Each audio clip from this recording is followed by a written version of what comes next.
Today, let's discuss why in the world are you letting him live rent-free in your head?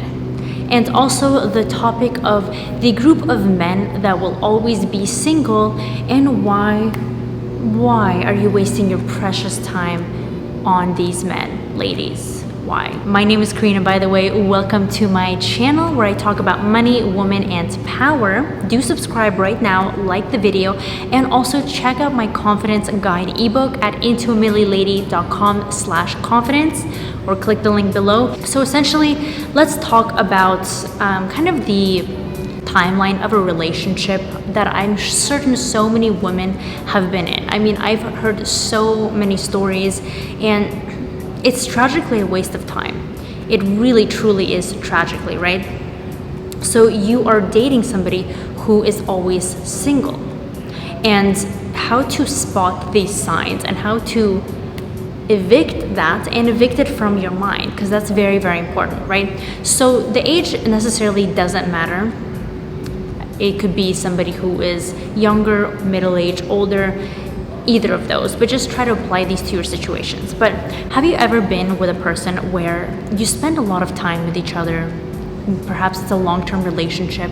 However, it doesn't seem to be progressing. There isn't really any steps that are moving forward that he is letting you know that you are ready to be committed to, and that there is a positive future other than just wasting time and enjoying the moment. And enjoyment is all good, but ladies, we don't have that many years of our womanly youth to us. Unfortunately, it's different for men and women, and that's on our side is something that we don't have as much control over.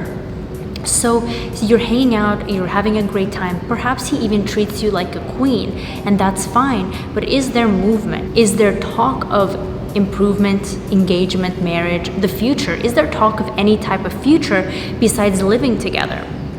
Because living together actually is not a future. Living together is convenience. I know that sounds harsh, and a lot of ladies kind of misalign this, and they think that because they are moving in with somebody or living with somebody, that means it's going in the right direction.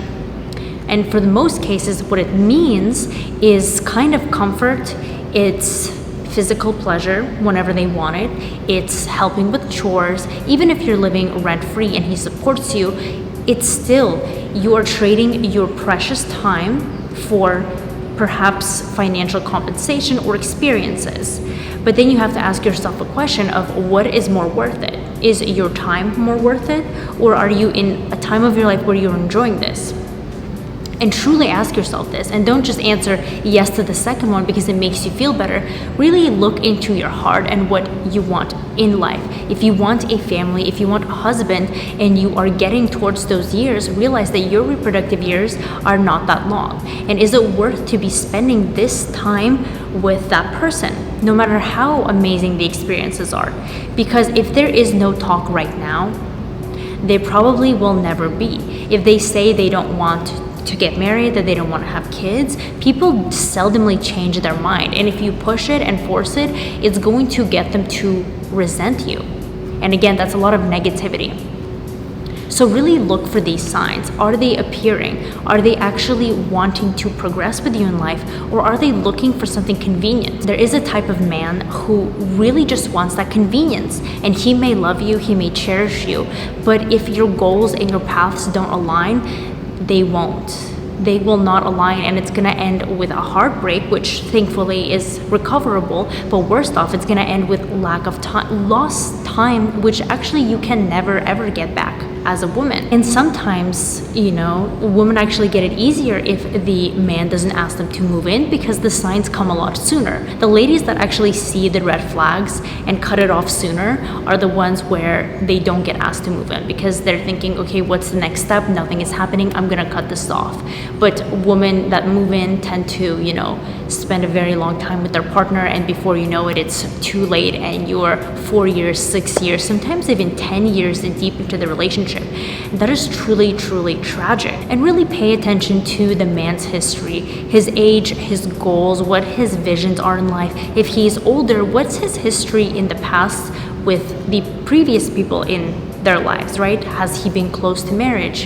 Has he even talked about it? Has he ever talked and seriously discussed a certain aspect, or is it just a lot of blah blah blah? Because a lot of blah blah blah can happen, and some men will literally be bachelors for their life, no matter how much blah blah blah talking they do to try to disprove that they are. And the next thing I want to talk about is ladies wasting their time letting men live in their head completely rent-free. That shouldn't be holding a chunk of their life, but they are. Perhaps it's someone that you've been on just a few days, maybe it's someone you're really infatuated with and you're having good conversations over the phone, but that's not a reason to cry about a canceled date or to be thinking, when is he gonna text me? Ladies, there are so many options.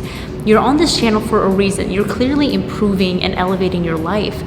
And when you are in that path, there are so many wonderful people that can come your way, not just romantically, but business-wise and growth-wise, that crying those tears and just completely draining yourself. It's draining to be having those thoughts about somebody who is a nobody, that does not care about you. He obviously does not, if he's doing those things to upset you.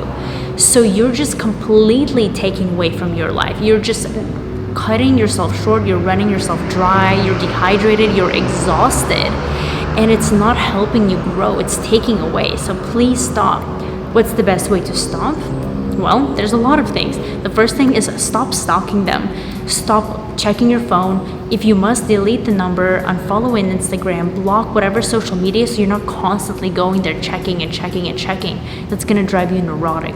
And the next best thing is to replace your thoughts, is to be focusing on other things that are growing yourself, even if it's your appearance, your hobbies, listening to audiobooks, podcasts, anything to basically fill in those empty gaps where you might fill them in with nonsense, such as that. You want to fill those in, and although it's a process that can for some take some time, you will realize that in the process, not only are you disallowing those negative thoughts into your life, but you're also stepping forward and improving yourself as a woman, and that will start to attract a lot of fun experiences into your life, and then by that time, you'll forget all about them. That's gonna be it for this video. Don't forget to subscribe. Have you subscribed? I'll wait. And like the video, okay? And check out my ebook down below, and I'll see you in the next video.